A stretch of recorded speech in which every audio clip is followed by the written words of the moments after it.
Mesdames, Messieurs, bonsoir et bienvenue au 20h bilingue de ce samedi 10 mars 2018. Mimi Mefo, bonsoir. Bonsoir, vous Nadine Yambutu, televiewers, good evening.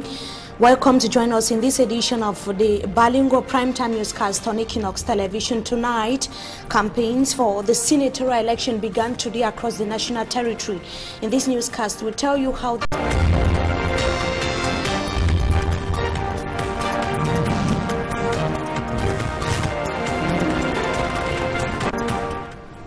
Mesdames, Messieurs, bonsoir et bienvenue au 20h bilingue de ce samedi 10 mars 2018. Mimi Mefo, bonsoir. Bonsoir, vous Nadine Yambutu, televiewers, good evening. Welcome to join us in this edition of the bilingual primetime newscast on Equinox Television tonight. Campaigns for the senatorial election.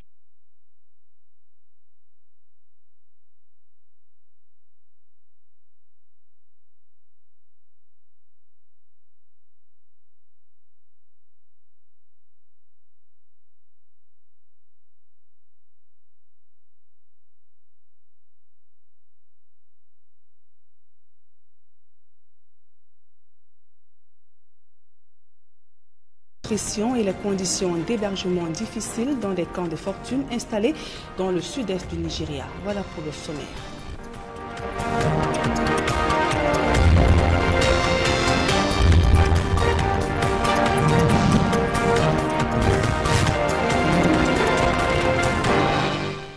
Mesdames, Messieurs, une fois encore, bonsoir et bienvenue à tous. D'abord, ce scandale qui défraie la chronique dans la ville de Konsamba, département du Mungo, région du littoral. 2 enfants âgés de 7 ans et 6 mois ont été drogués avant d'être sodomisés par un jeune d'une trentaine d'années. Il s'agit principalement du cousin du papa des 2 enfants venus en séjour dans la concession familiale. Selon des sources, il aurait profité de l'absence des parents hier soir pour commettre son forfait. Monsieur Joël Tanko, puisqu'il s'agit de lui, a été interpellé ce samedi et placé en garde à vue.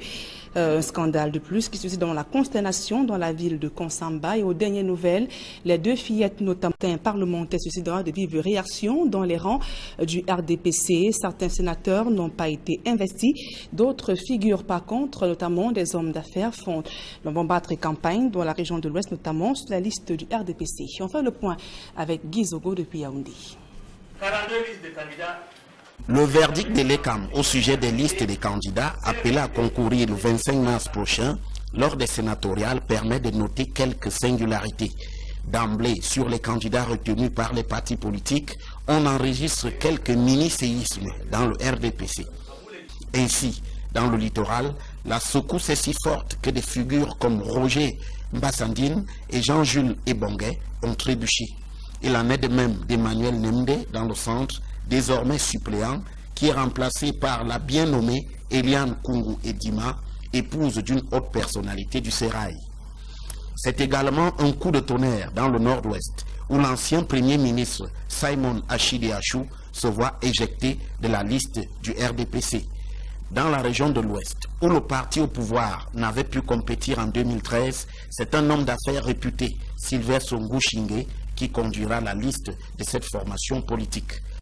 Dans les autres partis, aucune vague n'est enregistrée, l'essentiel ayant consisté à présenter des listes. Quant aux circonscriptions courues, celle du littoral arrive en tête avec 7 formations politiques qui vont y prendre part au scrutin sénatorial, en l'occurrence l'ANDP, le RDPC, le SDF, l'UDC, l'UNDP et l'UPC, ce qui augure d'une élection très disputée. Pour ce qui est de la participation, si en 2013, 6 partis politiques seulement avaient pris part au scrutin, en 2018, ils seront 9. Et toujours concernant cette campagne électorale en vue des sénatoriales, le Conseil national de la communication vient de donner la ligne de conduite à tenir, à observer durant la couverture médiatique des sénatoriales. Le CNC prescrit le professionnalisme, la neutralité ainsi que l'équité durant la collecte et le traitement de l'information. Une fois de plus, Guy Zogo. Alors que la campagne électorale pour les sénatoriales va s'ouvrir, le Conseil national de la communication édicte les règles à observer pendant cette période. D'abord au sujet des émissions politiques. Toutes les émissions à caractère politique sont suspendues pendant toute la durée de la campagne électorale. Les émissions relatives aux partis politiques sont également concernées. Les émissions d'expression directe des partis politiques représentés à l'Assemblée nationale sont suspendues pendant toute la durée de la campagne électorale. L'organisme en charge de la communication réglemente aussi le déploiement des candidats aux élections.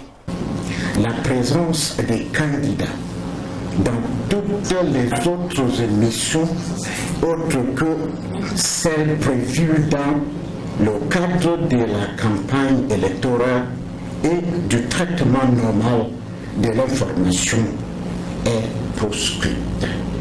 Quant aux hommes des médias piqués par le virus de la politique, le Conseil national de la communication précise qu'il leur est interdit d'apparaître à l'écran ainsi que de s'exprimer aux antennes. De plus, le CNC enjoint les médias de faire montre de transparence et d'équité dans le traitement réservé aux partis en lice au sénatorial. Un ensemble de règles qu'il faudra bien que le Conseil national de la communication surveille à la loupe, tant les écarts des médias publics ne font pas toujours l'objet d'observations ou de sanctions de sa part. Et sur place à Douala, des journalistes ont été outillés sur les techniques de couverture médiatique en période électorale. C'est à la faveur d'un séminaire qui s'est tenu ce samedi dans la ville de Douala. Le président de l'Assemblée générale de l'Ordre des avocats du Cameroun, Nico Allé, présent aux travaux, a rappelé le rôle du journaliste durant cette période déterminante de la vie politique nationale du pays, ceci afin d'éviter tout dérapage, troubles et violences, surtout au regard de nombreux défis sécuritaires de l'heure. Il en ressort donc, le journaliste doit éduquer les citoyens sur le processus électoral pour porter la voix des citoyens, consolider le tissu social pour éviter de tomber dans la manipulation politique. Dans un souci d'équilibre, il est rappelé donc le respect des principes d'éthique et de déontologie. Et sur le théâtre de la crise anglophone, le climat sécuritaire ne cesse de se dégrader au fil des jours. Une tentative d'enlèvement d'élèves a été déjouée dans une école presbytérienne située à Batibo, dans le département de la Momo, région du nord-ouest Cameroun. Selon le ministre de l'administration territoriale, les assaillants à bord de motocyclettes ont attaqué les forces de défense qui assuraient la garde de l'établissement. Le ministre Paul Atangandi affirme que l'intervention des forces de sécurité a mis en déroute les assaillants. Durant cette riposte, un soldat camerounais a perdu la vie et 3 élèves ont été blessés. Dans son communiqué, le ministre de l'administration territoriale explique comment les départements de la Momo, de la Magno sont devenus l'épicentre des agressions mortelles, enlèvements et viols de filles mineures. Au regard de leur mode opératoire, le ministre Paul Atangadi dit avoir donc donné des instructions aux gouverneurs des régions, notamment l'interdiction provisoire de l'exercice des activités de moto-taxi dans plusieurs localités situées dans le département de la Momo, Ngoketundia, dans le nord-ouest. Et cette mesure d'interdiction de l'activité de moto-taxi concerne également l'ensemble du département du Ndjan, certaines localités du Fako, Mémé, dans la région du sud-ouest Cameroun.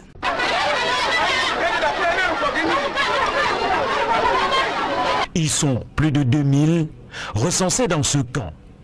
Depuis le début de la crise anglophone au Cameroun, près de 22 camps de réfugiés ont été formés dans le sud-est du Nigeria.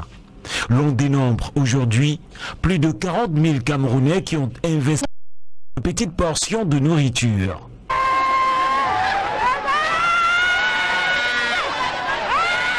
Pour les enfants, le tableau est encore plus sombre.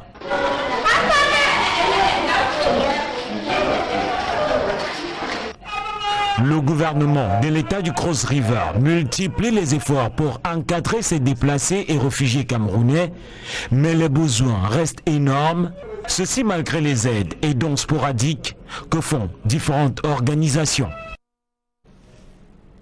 Dans le reste de l'actualité, comment optimiser la gestion des ressources en eau dans le bassin du Congo? Les experts ont relevé l'insuffisance des données fiables pour évaluer les richesses du bassin du Congo, identifier les menaces et planifier la stratégie de rentabilisation de ces ressources. Élisée Borba et Marcelin Gansop. Du fait de ses nombreuses ressources en eau, le bassin du Congo présente un très fort potentiel d'aménagement et de développement économique régional. Le bassin du Congo constitue le deuxième réservoir mondial de ressources en eau douce. Donc, cette position constitue en elle-même un challenge. Mais au regard de son immensité, il est difficile de parcourir au pas ce territoire pour évaluer les ressources en eau. Or, nous avons besoin de connaître cette ressource pour programmer, planifier son utilisation. Malheureusement, seule une vingtaine de stations hydrométriques fonctionnent dans tout le bassin, contre plusieurs centaines par le passé. D'où l'urgence qu'il y a aujourd'hui à changer la donne, en mettant en place un système qui permet d'avoir des données réelles, issues du suivi hydrométéorologique de ce vaste territoire. Aujourd'hui, nous sommes au Cameroun, dans le cadre d'un projet financé par l'Agence française de développement sur l'altimétrie spatiale. Et ce projet nous permet de générer les données sur les hauteurs d'eau du bassin du Congo à travers les prélèvements instituts et les technologies innovantes de l'altimétrie spatiale. Et la combinaison de ces deux technologies nous permet d'avoir des données fiables qui serviront comme des outils d'aide à la prise de décision par le gouvernement responsable de la gestion du bassin du Congo. Cela permettrait alors de mieux planifier la gestion des ressources du bassin, en tenant compte par exemple des impacts des changements climatiques, devenus une réelle préoccupation. L'atelier d'aujourd'hui donc constitue un lieu de partage pour échanger avec les experts des pays, pour qu'ils maîtrisent cette technologie-là, pour l'implémenter dans nos pays et à terme réussir à connaître la ressource en eau dans le bassin du Congo. C'est en 1999 que les chefs d'État du Cameroun, de la Centrafrique et de la RDC ont créé la Commission internationale du bassin du Congo, avant d'être rejoints plus tard par le Gabon et l'Angola. Cette commission travaille à la dynamisation du secteur des transports par voie d'eau intérieure, ce qui est crucial pour le désenclavement régional que les chefs d'État des pays concernés appellent de tous leurs vœux. Allons à présent à la découverte du village Kandara, c'est à l'est du Cameroun. Ce petit village perdu dans la forêt est confronté à d'énormes difficultés qui freinent le plein épanouissement des populations de cette localité, notamment l'absence d'eau potable et d'électricité et surtout le chômage des jeunes qui peinent à trouver un emploi décent. Et pour tenter d'apporter une solution à cette crise de l'emploi, la commune de Dimako vient d'octroyer des produits agricoles aux cultivateurs. Le reportage de Benjamin Issam. Nous sommes au village Kandala, à 18 km de Dimako, dans le département du Oyong. Dans cette bourgade perdue dans la forêt, la jeunesse a du mal à joindre les deux bouts. Seules les activités agricoles ont ici le vent en poupe. Une situation de chômage des jeunes qui trouve déjà des solutions à travers un partenariat signé entre la commune de Dimako et un partenaire privé. Qui donne d'abord de l'emploi et qui lutte contre la pauvreté au Cameroun pour donner de l'emploi aux Camerounais. Deuxièmement, permettre au Cameroun d'être autosuffisant dans l'alimentation. Nous avons un problème d'autosuffisance alimentaire ici au Cameroun et nous ne voulons plus dépendre des pays qui nous envoient le maïs et tout ça. Alors que nous avons des terres, nous avons suffisamment d'espace et nous avons également la technicité. Donc ce ne sont pas les techniciens qui manquent au Cameroun pour la production. Dans 6 mois, il s'agira de mettre sur pied 100 hectares de piments et 500 de maïs. Déjà envisagé une centaine d'emplois pour les jeunes. Le sous-préfet de Dimako est descendu sur le terrain rassurer les villageois sur l'envol économique du village Kandala. Bon, notre présence ici déjà est une forme d'accompagnement. Vous savez, les populations parfois estiment que, les populations savent que la parole qui vient de l'autorité est celle-là qui rassure. Notre descente sur le terrain procèdent de cette politique. La deuxième chose, c'est pour leur expliquer le bien fondé de cette structure, leur donner des conseils. C'est aussi ça le rôle économique d'une autorité administrative. Et la troisième, c'est des conseils donnés aux responsables de cette structure. Et pour convaincre les sceptiques, les jeunes du village déjà recrutés s'activent à mettre sous terre des plants de piment sur une superficie de 5 hectares. Nabo Régine, je suis contente des projets qui viennent à Kandara. Nous autres d'abord avant, derrière. Pour nous, on veut que l'évolution qui vient là, nous sommes contents parce qu'on a nos fils qui travaillent, on est contents de tout ce qui est venu chez nous à Kandara. Nous sommes contents, comme l'enfant est venu nous sauver le village, nous sommes très contents. On a la joie, on donne la force de travailler, on encourage même bien même. Ce champ expérimental constitue, à n'en point douter, une satisfaction des populations en proie à une pauvreté rampante. Et cette note en sport avant la deuxième partie de ce journal, la Fédération camerounaise de football est à la recherche d'un nouvel entraîneur pour la sélection nationale de football. La FECAFOOT a procédé hier au lancement d'un appel à candidature internationale en vue de recruter le remplaçant d'Hugo Broos limogé en décembre dernier. En attendant, la FECAFOOT a nommé Alexandre Bellinga à la tête de la sélection nationale de football. L'entraîneur donc pas intérimaire. À présent, la deuxième partie de ce journal avec vous, Mimi Mofo. Merci à vous, Nadine Yambuto. Televiewers, once again, good evening. Well, thank you so much for joining us in this second segment of the news. Campaigns for senatorial election began today across the national territory. The aspiring candidates have just 15 days to woo their various voters. The National Communication Council, to that regard, has taken a series of measures to control the flow of political information throughout the campaign period ahead of the senatorial election billed for the 25th of March 2018. During a press conference yesterday, the National Communication Council President Peter Esoka announced a ban on political programs amongst many other decisions. Babla Jonathan tells us more in this report. The National Communication Council sets guidelines to be respected by media organs during campaigns ahead of the senatorial election in Cameroon. All political programs are suspended throughout the electoral campaign period. Pendant toute la durée de la campagne électorale. All direct communication programs of political parties represented at the National Assembly are suspended throughout the electoral campaign period. Pendant toute la durée de la campagne électorale. As far as communication in the media is concerned, campaign by candidates has also been restricted to media programs shaped for that in news editions. La présence des candidats dans toutes les autres émissions. The presence of candidates in all other programs other than campaign programs and news editions is forbidden. Normal de l'information est proscrite. The National Communication Council has equally instructed political journalists to seal their lips throughout the campaign period or switch to other domains until the campaigns are over. And what is the role of a journalist in ensuring that peace reigns before, during, and after election in a country? It was the focus of a one-day workshop this Saturday in Douala, grouping media professionals from the southwest and littoral regions. One of the facilitators of the seminar, Tumfo Barrister Nico Hale, told journalists that their choice of words, treatment of information, and information sources can make Omar. The Peace Crusader expatiated on some of the conditions for peace, for peace to reign, what journalists should or should not do during election reporting. Tumfo Barrister Nico Hale cited justice, transparency, the rule of law, equity, and above all, love as some of the peace guarantors in a society. Let's hear him in the following excerpt. So we're going to be discussing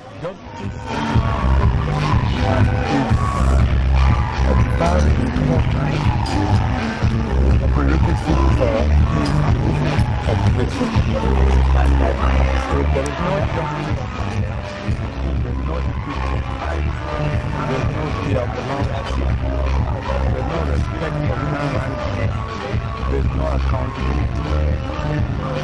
There is no...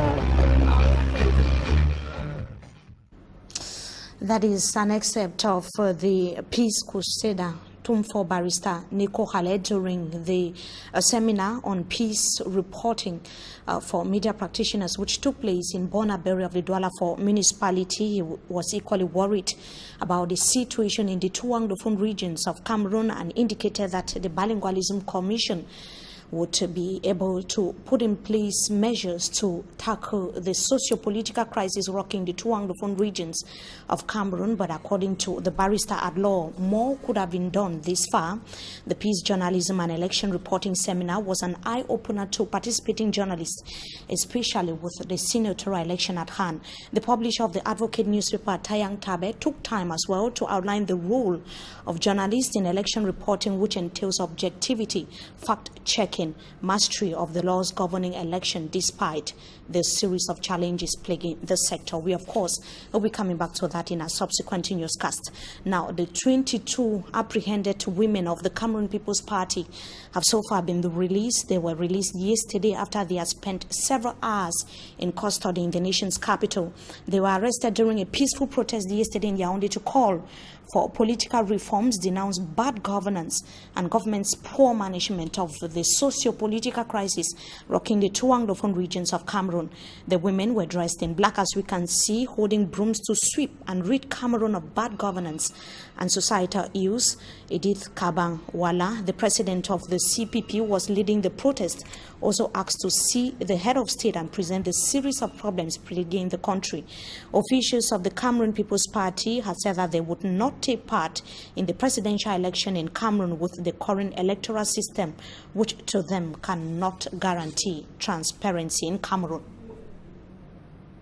We now take you to the northwest region of Cameroon to talk about the senior divisional officer for Bui Division that has told the people under his area of command to collaborate with administrators and security forces which to him have been deployed in the entire region to guarantee their safety. Simon Emile Moore was on a socio-economic tour in some localities in the Bui Division of the northwest region of Cameroon. He also said that he was out to ensure that the decisions taken by the governor of the northwest region, Adolphe Lele Lafrique, to maintain peace have been respected in his area of command. The people, however, complained about the numerous security control points as well as the heavy military presence in some villages in the Bui Division. Let's now have an excerpt of the senior divisional officer for Bui. He was speaking to our correspondent in Kumbo, Chris Conform. We have started to sensibilize, mobilize our population in order to explain them the situation we are facing now in Bui Division. With this return of calm and peace, the governor has taken some specific security measures, and we went down to explain to our population that those measures should be fully implemented. In details, some activities are restricted, are movement of persons and goods, business, and we do believe that they will adhere to this message. And at the same time, we were asking them that they should collaborate with the vigilante groups which are on the spot to take care of their security, and that they should collaborate also with the forces of law and order who are only there to protect them and their property. And I think if we make the first evaluation today, we have discovered that the population, everybody is happy, and they have accepted that message. And in the nearest future, I think we should consolidate the peace, the calm that is now in Kumbo. Thank you very much. Some people think that the military are harassing them, Mr. SDO. I think I've given a lot of information. There's no harassment. And even if there is a case, they should come and report to me. But in fact, we have received a lot of message that some bandits that are doing camouflage, they go behind and try to provoke the forces of law and order. But we are the forces of law and order to track that type of person. But I can assure you that police, gendarmes, and army, they are here only to protect the population and their property. They are here to bring peace and order, not to. And on this note, before we come to the end of this edition of the Balingo Newscast on Equinox Television, the divisional officer for the Douala 5 subdivision today banned an elective general assembly of the Sase Old Boys Association, which was to take place in Bona Musadi.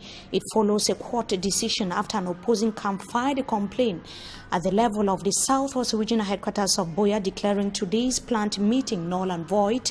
The DO for Douala 5 indicated that he was simply respecting a court decision from Buea. The meeting took place in the Southwest Regional Headquarters at the Bishop's Conference Hall, that is in Sumo Sopo in Buea, during which a new executive bureau was put in place. We would be telling you more on that in our subsequent newscast. Meantime, 2 girls on a rather sad note under the age of 10 and no more after they were reportedly sexually abused by a man whose name we got as Joel Tamko. The girls, age 7 years, another 6 months, died. That was today. After the incident took place yesterday evening, the perpetrator, or the alleged perpetrator, is said to have been kept behind bars. It took place in Kongsamba of the Mongo division of Cameroon. The 2 girls died after they were rushed to hospital for medical attention. Investigations are underway. And that brings us to the end of this edition of the Primetime Balingo Newscast on Equinox Television. Viewers, we thank you so much for joining us. Good evening to you, Nadine Yambo. Bonsoir, mesdames et messieurs, c'est la fin de ce journal. Merci pour votre aimable attention et passez d'agréables moments en compagnie de nos programmes.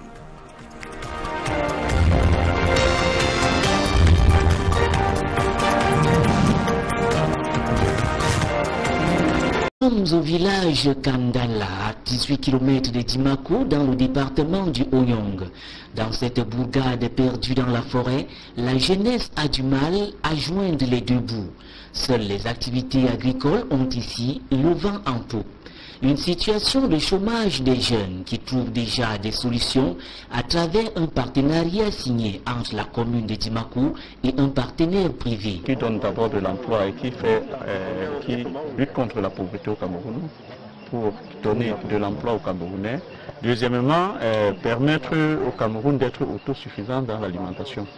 Nous avons un problème d'autosuffisance alimentaire ici au Cameroun et nous ne voulons plus dépendre des pays qui nous envoient le maïs et tout ça. Alors que nous avons des terres, nous avons suffisamment d'espace et nous avons également la technicité. Donc ce ne sont pas les techniciens qui manquent au Cameroun pour la production. Dans 6 mois, il s'agira de mettre sur pied 100 hectares de piments et 500 de maïs. Déjà envisagé une centaine d'emplois pour les jeunes. Le sous-préfet de Dimakou est descendu sur le terrain rassurer les villageois sur l'envol économique du village Kandala. Bon, notre présence ici déjà est une forme d'accompagnement. Vous savez, les populations parfois estiment que, pas estimer, les populations savent que la parole qui vient de l'autorité est celle-là qui rassure. Notre descente sur le terrain procède de cette politique. La deuxième chose, c'est pour leur expliquer le bien fondé de cette structure, leur donner des conseils. C'est aussi ça le rôle économique d'une autorité administrative. Et la troisième, c'est des conseils donnés aux responsables de cette structure. Et pour convaincre les sceptiques, les jeunes du village déjà recrutés s'activent à mettre sous terre des plants de piment sur une superficie de 5 hectares. Nabo Régine, je suis content des projets qui viennent à Kandala. Nous autres d'abord avant, derrière.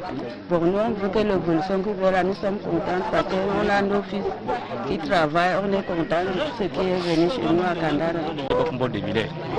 Nous sommes contents, comme l'enfant est venu nous sauver le village, nous sommes très contents. On a la joie, on donne la force de travailler, on encourage même bien même. Ce champ expérimental constitue, à n'en point douter, une satisfaction des populations en proie à une pauvreté rampante. Et cette note en sport avant la deuxième partie de ce journal, la Fédération camerounaise de football est à la recherche d'un nouvel entraîneur pour la sélection nationale de football. La FECAFOOT a procédé hier au lancement d'un appel à candidature internationale en vue de recruter le remplaçant d'Hugo Broos limogé en décembre dernier. En attendant, la FECAFOOT a nommé Alexandre Belinga à la tête de la sélection nationale de football, l'entraîneur donc pas intérimaire. À présent, la deuxième partie de ce journal avec vous, Mimi Mofo. Merci à vous, Nadine Yambuto. Televiewers, once again, good evening. Well, thank you so much for joining us in this second segment of the news. Campaigns for senatorial election began today across the national territory. The aspiring candidates have just relevé l'insuffisance des données fiables pour évaluer les richesses du bassin du Congo, identifier les menaces et planifier la stratégie de rentabilisation de ses ressources. Élisée Borba et Marcelin Gansop. Du fait de ses nombreuses ressources en eau, le bassin du Congo présente un très fort potentiel d'aménagement et de développement économique régional. Le bassin du Congo constitue le deuxième réservoir mondial de ressources en eau douce. Donc, cette position constitue en elle-même un challenge. Mais au regard de son immensité, il est difficile de parcourir au pas ce territoire pour évaluer les ressources en eau. Or, nous avons besoin de connaître cette ressource pour programmer, planifier son utilisation. Malheureusement, seule une vingtaine de stations hydrométriques fonctionnent dans tout le bassin, contre plusieurs centaines par le passé. D'où l'urgence qu'il y a aujourd'hui à changer la donne, en mettant en place un système qui permet d'avoir des données réelles, issues du suivi hydrométéorologique de ce vaste territoire. Aujourd'hui, nous sommes au Cameroun, dans le cadre d'un projet financé par l'Agence française de développement sur l'altimétrie spatiale. Et ce projet nous permet de générer les données sur les hauteurs d'eau du bassin du Congo à travers les prélèvements instituts et les technologies innovantes de l'altimétrie spatiale. Et la combinaison de ces deux technologies nous permet d'avoir des données fiables qui serviront comme des outils d'aide à la prise de décision par le gouvernement responsable de la gestion du bassin du Congo.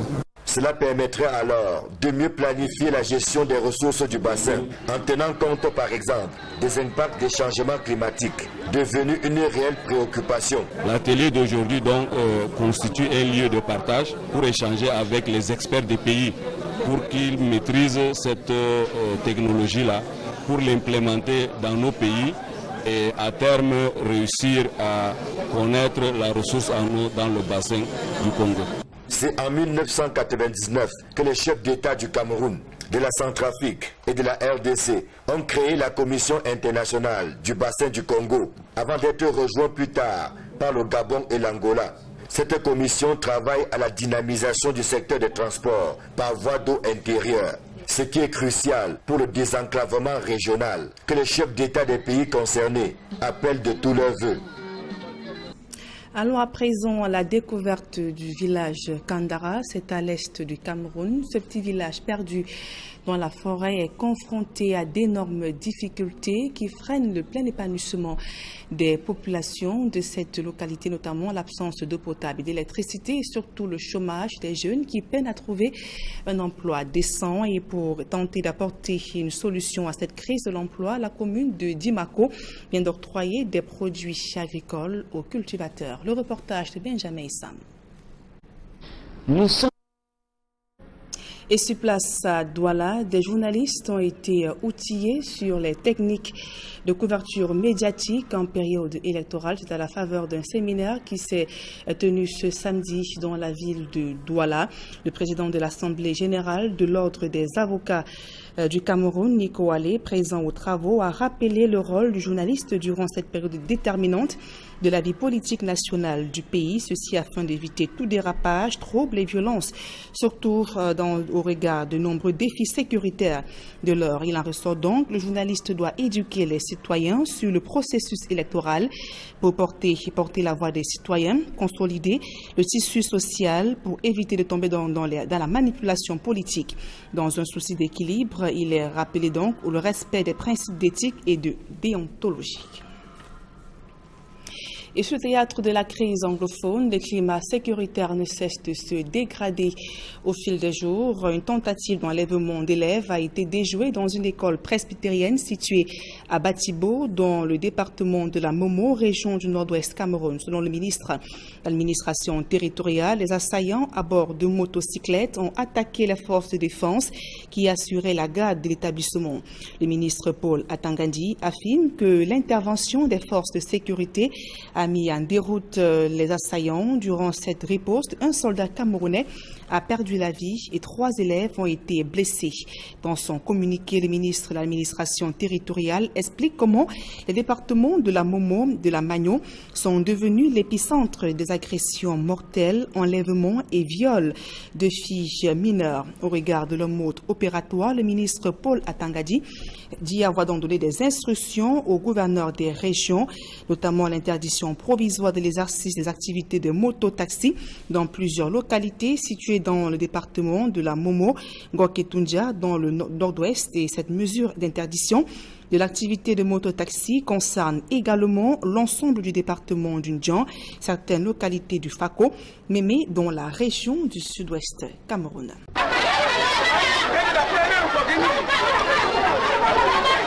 Ils sont plus de 2000 recensés dans ce camp. Depuis le début de la crise anglophone au Cameroun, près de 22 camps de réfugiés ont été formés dans le sud-est du Nigeria. L'on dénombre aujourd'hui plus de 40 000 Camerounais qui ont investi une petite portion de nourriture.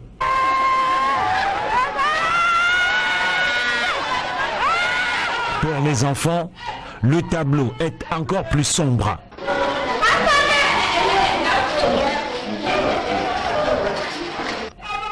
Le gouvernement de l'État du Cross River multiplie les efforts pour encadrer ces déplacés et réfugiés camerounais, mais les besoins restent énormes, ceci malgré les aides et dons sporadiques que font différentes organisations. Dans le reste de l'actualité, comment optimiser la gestion des ressources en eau dans le bassin du Congo? Les experts ont...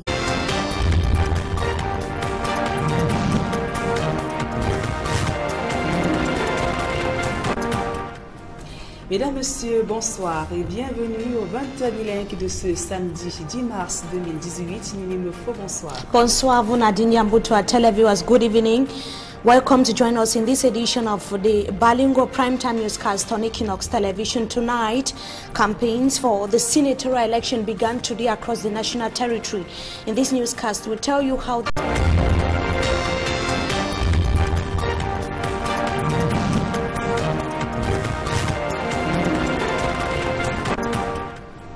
Mesdames, Messieurs, bonsoir et bienvenue au 20h bilingue de ce samedi 10 mars 2018. Mimimofo, bonsoir. Bonsoir, vous Nadine Yambutua, televiewers, good evening. Welcome to join us in this edition of the Balingo Primetime Newscast on Equinox Television tonight. Campaigns for the senatorial election.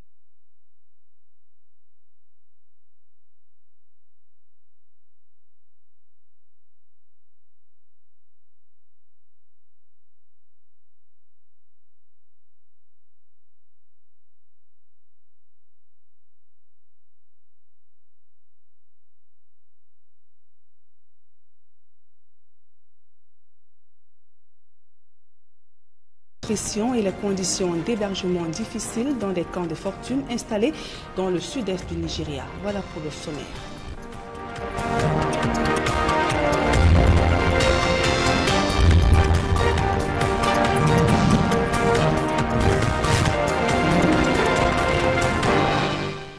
Mesdames, Messieurs, une fois encore, bonsoir et bienvenue à tous. D'abord, ce scandale qui défraie la chronique dans la ville de Konsamba, département du Mungo, région du littoral. 2 enfants âgés de 7 ans et 6 mois ont été drogués avant d'être sodomisés par un jeune d'une trentaine d'années. Il s'agit principalement du cousin du papa des 2 enfants venus en séjour dans la concession familiale. Selon des sources, il aurait profité de l'absence des parents hier soir pour commettre son forfait. Monsieur Joël Tanko, puisqu'il s'agit de lui, a été interpellé ce samedi et placé en garde à vue. Un scandale de plus qui se suscite dans la consternation dans la ville de Konsamba. Et aux dernières nouvelles, les deux fillettes, notamment un parlementaire, suscitera de vives réactions dans les rangs du RDPC. Certains sénateurs n'ont pas été investis. D'autres figures par contre, notamment des hommes d'affaires, vont battre campagne dans la région de l'Ouest, notamment sur la liste du RDPC. On fait le point avec Guy Zogo depuis Yaoundé. 42 listes de candidats. Le verdict de l'ECAM au sujet des listes des candidats appelés à concourir le 25 mars prochain lors des sénatoriales permet de noter quelques singularités. D'emblée, sur les candidats retenus par les partis politiques, on enregistre quelques mini-séismes dans le RDPC. Ainsi, dans le littoral, la secousse est si forte que des figures comme Roger Mbassandine et Jean-Jules Ebonguet ont trébuché. Il en est de même d'Emmanuel Nemde dans le centre, désormais suppléant, qui est remplacé par la bien nommée Eliane Kungu Edima, épouse d'une haute personnalité du Sérail. C'est également un coup de tonnerre dans le nord-ouest, où l'ancien premier ministre Simon Achide Achou se voit éjecté de la liste du RDPC. Dans la région de l'Ouest, où le parti au pouvoir n'avait pu compétir en 2013, c'est un homme d'affaires réputé, Sylvain Songo Shinge, qui conduira la liste de cette formation politique. Dans les autres partis, aucune vague n'est enregistrée, l'essentiel ayant consisté à présenter des listes. Quant aux circonscriptions courues, celle du littoral arrive en tête avec 7 formations politiques qui vont y prendre part au scrutin sénatorial, en l'occurrence l'ANDP, le RDPC, le SDF, l'UDC, l'UNDP et l'UPC, ce qui augure d'une élection très disputée. Pour ce qui est de la participation, si en 2013, 6 partis politiques seulement avaient pris part au scrutin, en 2018, ils seront 9. Et toujours concernant cette campagne électorale en vue des sénatoriales, le Conseil national de la communication vient de donner la ligne de conduite à tenir, à observer durant la couverture médiatique des sénatoriales. Le CNC prescrit le professionnalisme, la neutralité ainsi que l'équité durant la collecte et le traitement de l'information. Une fois de plus, Guizoko. Alors que la campagne électorale pour les sénatoriales va s'ouvrir, le Conseil national de la communication édicte les règles à observer pendant cette période. D'abord au sujet des émissions politiques. Toutes les émissions à caractère politique sont suspendues pendant toute la durée de la campagne électorale. Les émissions relatives aux partis politiques sont également concernées. Les émissions d'expression directe des partis politiques représentés à l'Assemblée nationale sont suspendues pendant toute la durée de la campagne électorale. L'organisme en charge de la communication réglemente aussi le déploiement des candidats aux élections. La présence des candidats dans toutes les autres émissions autres que celles prévues dans le cadre de la campagne électorale et du traitement normal de l'information est proscrite. Quant aux hommes des médias piqués par le virus de la politique, le Conseil national de la communication précise qu'il leur est interdit d'apparaître à l'écran ainsi que de s'exprimer aux antennes. De plus, le CNC enjoint les médias de faire montre de transparence et d'équité dans le traitement réservé aux partis en lice au sénatorial. Un ensemble de règles qu'il faudra bien que le Conseil national de la communication surveille à la loupe, tant les écarts des médias publics ne font pas toujours l'objet d'observations ou de sanctions de sa part.